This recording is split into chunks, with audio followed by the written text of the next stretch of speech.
İyi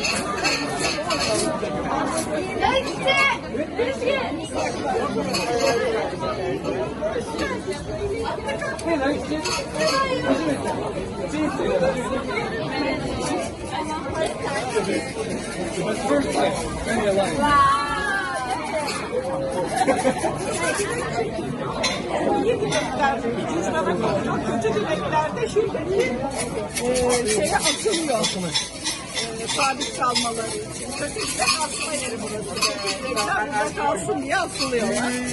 İyi dilekler güzel bakılıyor.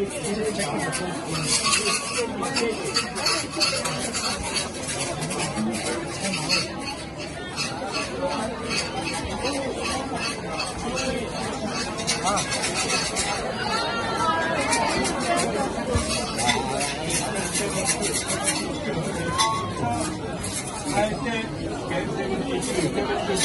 here. So I take one. Okay, so this 70 is normal.